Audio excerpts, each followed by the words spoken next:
Bonjour chers bien-aimés, ici votre humble serviteur Jules Marley Cambé. Bienvenue encore dans ce live où nous allons parler surtout dans cette série d'enseignements qui concerne l'essence de la vie.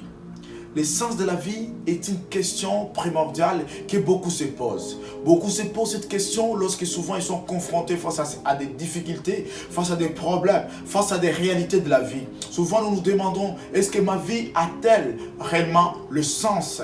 Ma vie a-t-elle le sens? Parce que souvent, si peut-être vous êtes confronté à des problèmes où vous n'avez pas d'enfant, confronté à des problèmes où vous n'avez pas de travail, confronté à des problèmes où les réalités de la vie deviennent amères, deviennent surtout dures pour votre existence.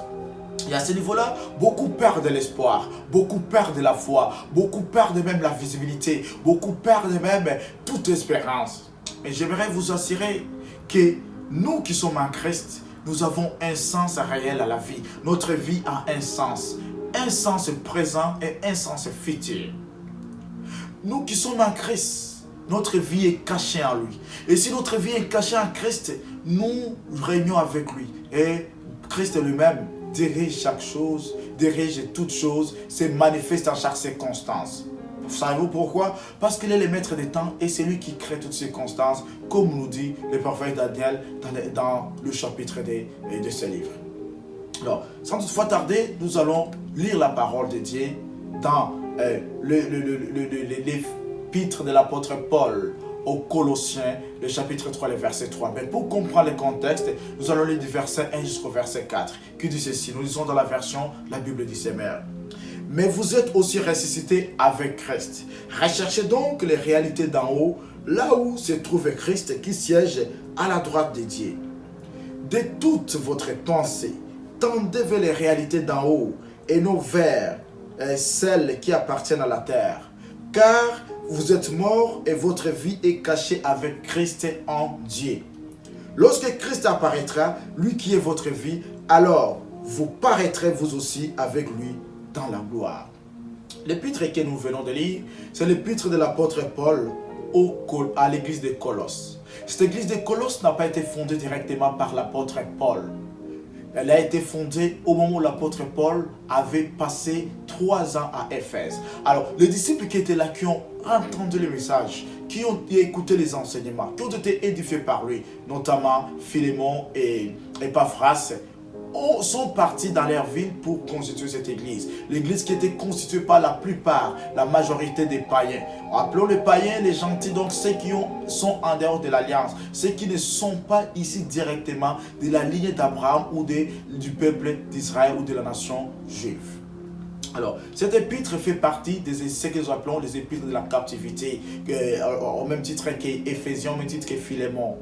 Alors, ces épîtres de captivité, ce sont ces épîtres où l'apôtre Paul était en captivité, probablement à Rome, car peut-être les gens disent que c'était à Césarée, et peut-être que c'était probablement à Rome où l'apôtre Paul a écrit cette épître et l'a envoyé par Tychique. Tychique qu'il a envoyé au même titre que Philémon avec l'épître de Philémon. Et nous voyons ici, c'était surtout concernant les problèmes doctrinaux, les problèmes des hérésies, les problèmes des faux enseignements, où l'apôtre Paul essaie de cadrer, de parler de l'importance que nous devons connaître. Alors ici, il s'agit du contexte de la nouvelle naissance. Le contexte de c'est quoi la nouvelle naissance? Qui est l'auteur de la nouvelle naissance? Quelles sont les implications? Quels sont les bénéfices? Quelles sont les obligations? Qu'est-ce que nous devons faire, nous qui sommes nés de nouveau? Alors, sans toutefois tarder, nous allons parler à ce qui concerne du début de cette série d'enseignements qui sera longue, qui va nous prendre 3 jours d'affilée. Aujourd'hui, mercredi, le vendredi, ainsi que le dimanche, la conclusion que nous allons faire pendant notre prédication. Nous allons parler, je suis Jules Marley Cambé, Choukrani, pasteur, serviteur de Dieu. C'est une joie et un plaisir encore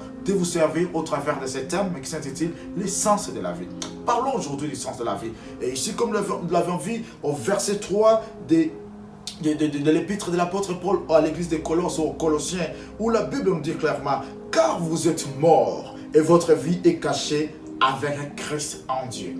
La première chose que nous devons constater d'abord ici, il s'agit de la mort, cette mort qui est spirituelle, cette mort qui nous disqualifie, cette mort qui fait ce que nous n'existions pas. Dans d'autres versions, pour dire que car vous n'existiez plus, mais votre vie est maintenant en Jésus-Christ au travers par Dieu. Parlons du sens de la vie. C'est quoi d'abord que nous allons comprendre, que nous pouvons comprendre, ce qui concerne l'essence de la vie? L'essence. Lorsque nous parlons du sens, il y a surtout trois idées, trois pensées qui émergent de ces mots. Lorsque nous parlons du sens, nous parlons d'abord ce que quelque chose signifie. Donc, l'ensemble d'idées qui représentent un signe, une idée, une idéologie, un symbole. Deuxièmement, lorsque nous parlons d'un sens, nous parlons ce que représente un mot, ce que représente une vie, ce que représente un objet ou un état, et auquel surtout cela se réfère. Alors, c'est chercher l'essence de quelque chose afin de comprendre, de les saisir d'une manière aussi profonde. Alors, deuxièmement, lorsque nous parlons d'un sens, nous parlons de trois choses. Nous parlons donc de la raison d'être d'une chose. Nous parlons de sa valeur. Nous parlons de sa finalité. Et surtout, ce qui les justifie et ce qui l'explique. Donc, lorsque nous parlons du sens de la vie, nous parlons de la raison d'être d'une vie. Nous parlons de la valeur d'une vie.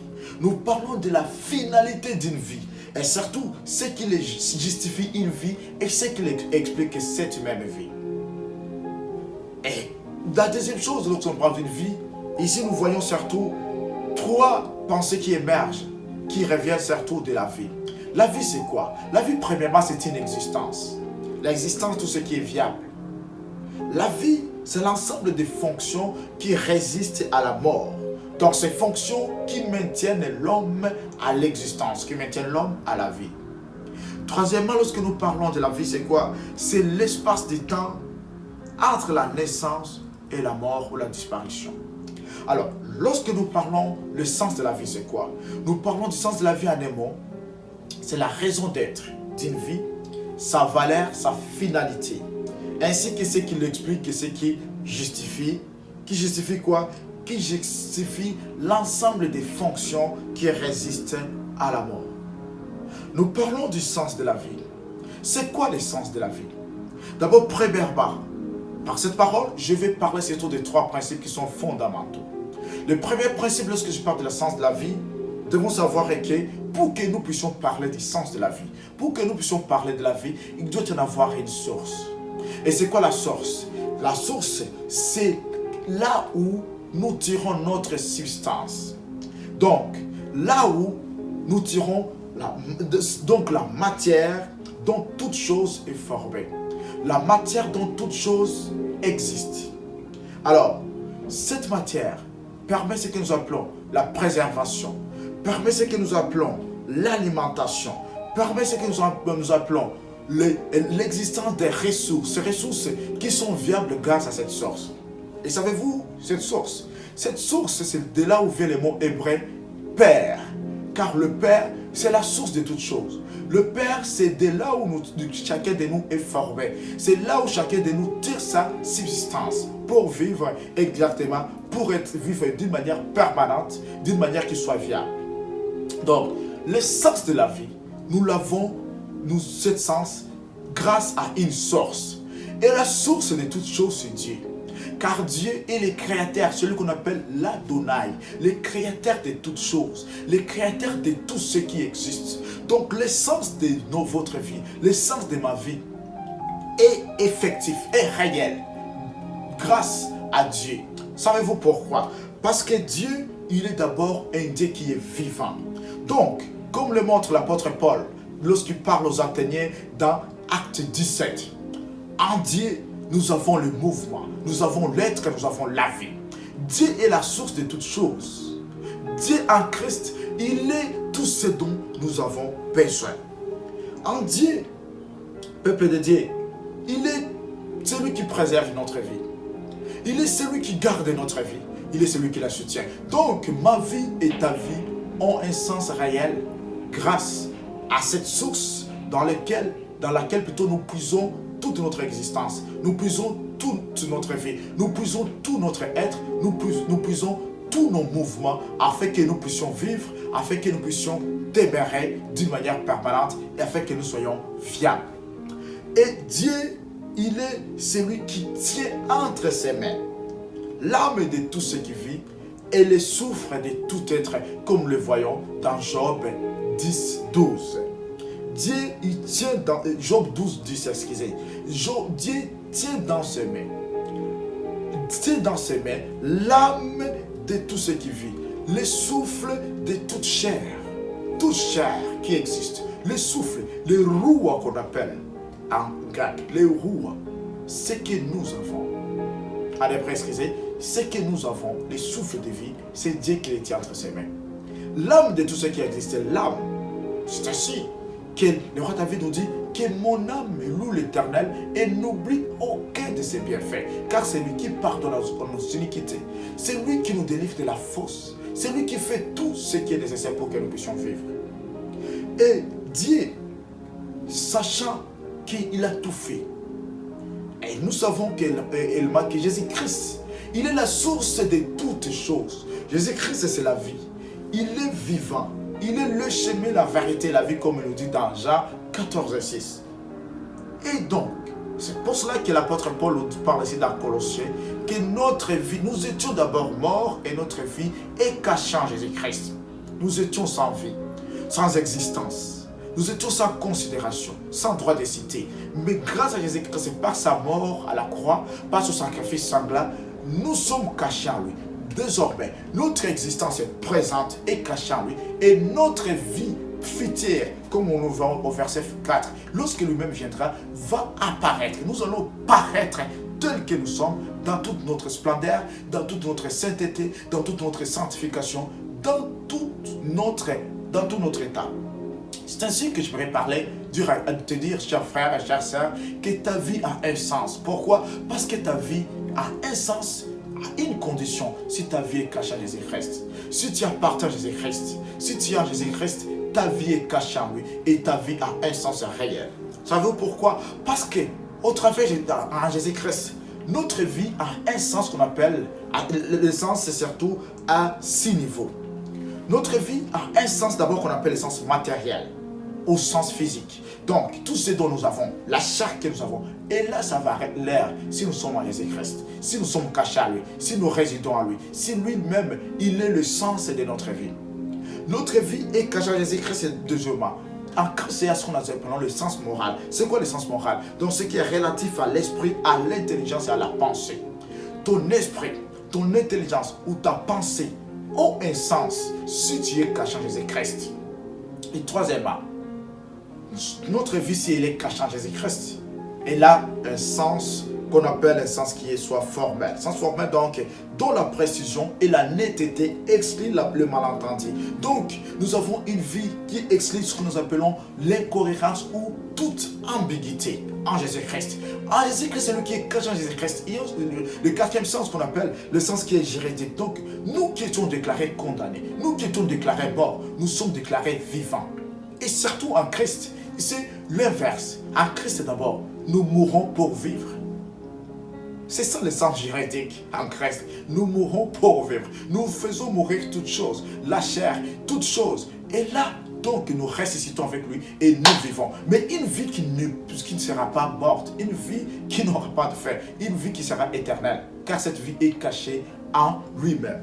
Nous avons également en cinquième lieu, en Christ, lorsque nous sommes cachés à lui, le sens qu'on appelle le sens qui soit spirituel. Donc un sens qui est surnaturel. Notre vie est surnaturelle, au-delà d'une vie qui est visible, au-delà d'une vie qui soit réelle. Notre vie est surnaturelle, est une vie qui n'a pas de fin, est une vie qui domine sur chaque chose, est une vie qui règne sur chaque chose, est une vie qui permet à ce que nous puissions avoir la puissance, le dynamisme, nous puissions avoir l'autorité, ou qu'on appelle avec l'exousia, l'autorité d'un croyant, l'autorité où nous déclarons, nous proclamons, nous professons sur chaque chose.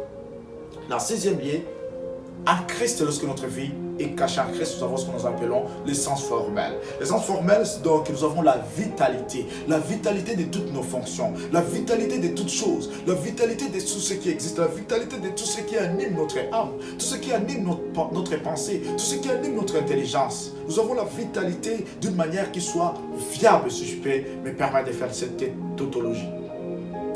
Ainsi donc, le deuxième principe, lorsque nous parlons du sens de la vie, devons savoir que la vie en Christ, lorsque notre vie est cachée en Christ, nous avons deux dimensions de vie. La première dimension, c'est ce que nous appelons la nouvelle vie. La deuxième dimension, c'est ce que nous appelons la vie éternelle ou l'éternité.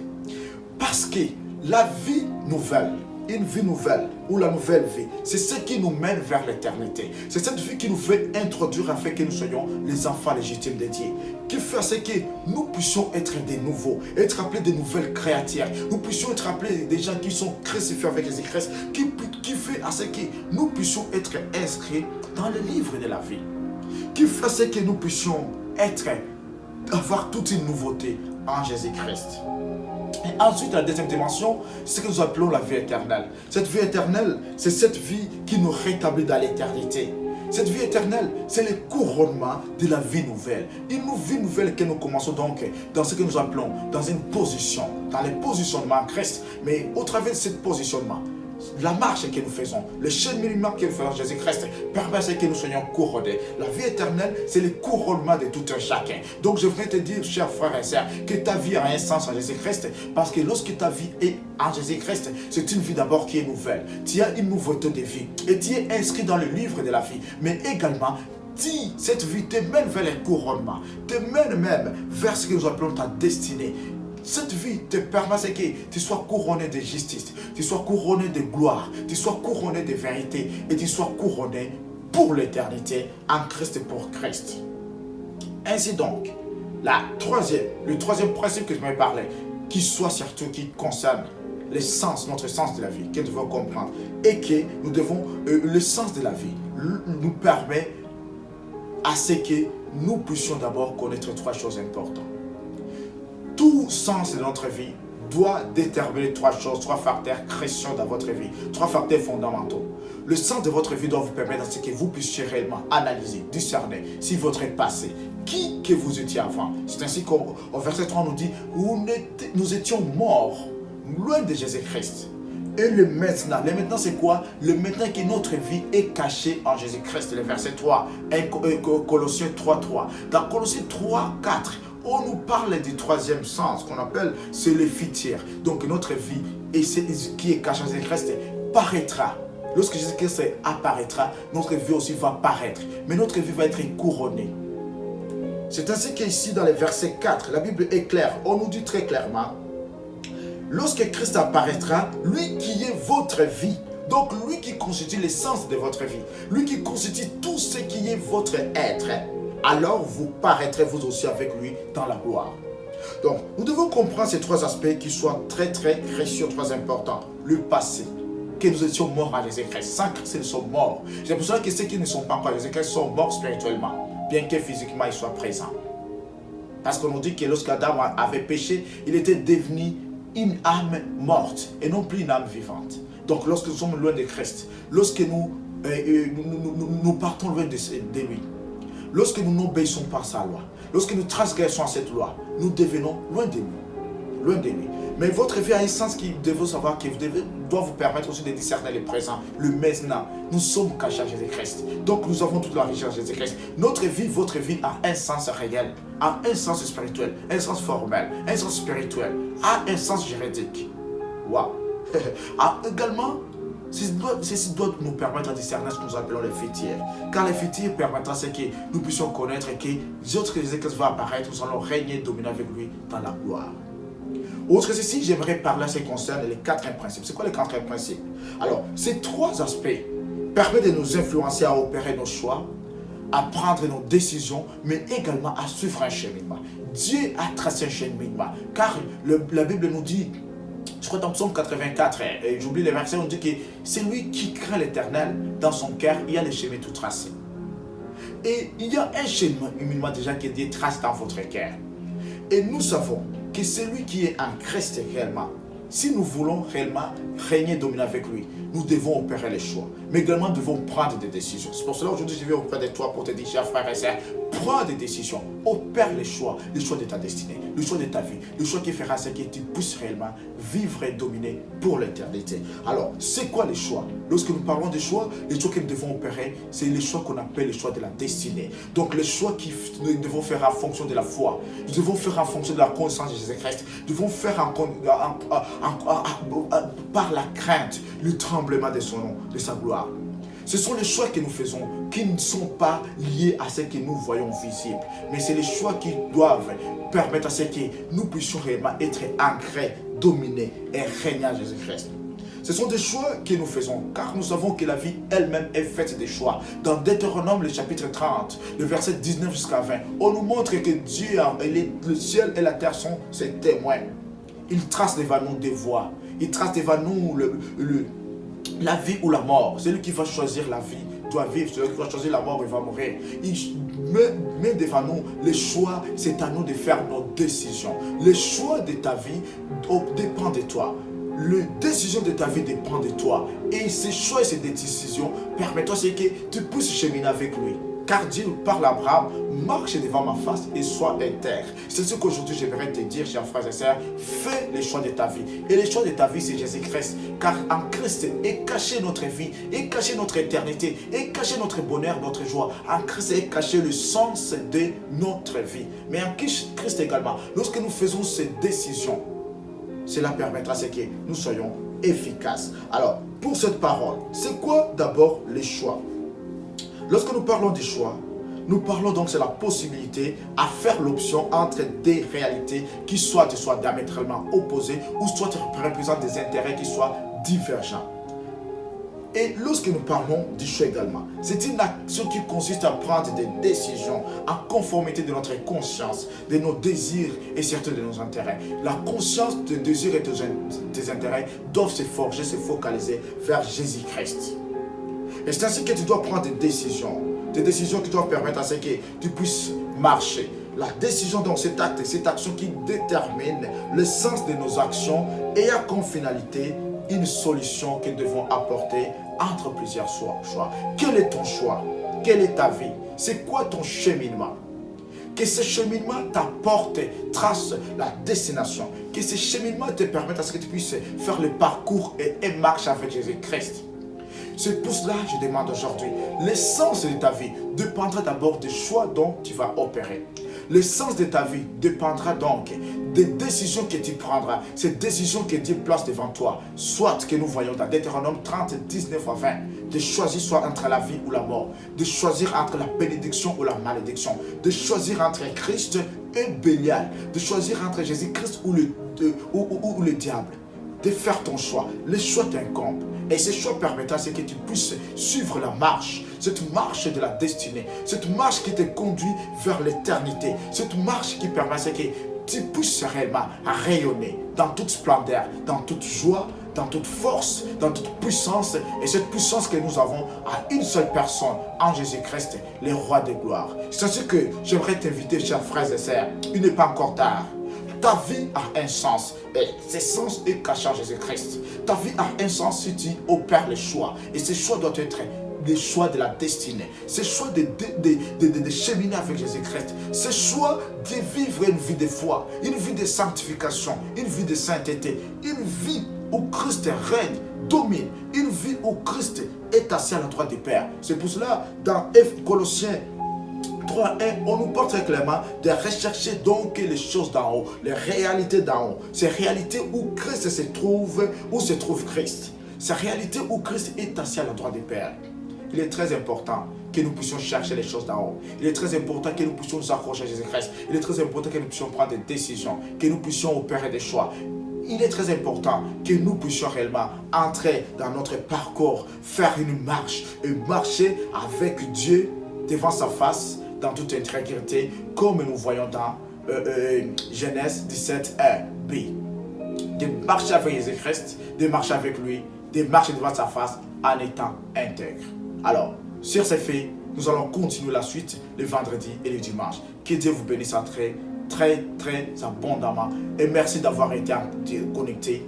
N'oubliez pas de suivre toutes ces vidéos que nous postons juste pour vous, pour votre édification chez Kambé Ministries. C'est tremplin de jeunes, c'est tremplin de leaders, envie de vous équiper de toutes sortes d'enseignements, de toutes sortes de possibilités que Dieu décide de déposer dans notre vie, dans notre cœur. Que Dieu vous bénisse, à très bientôt.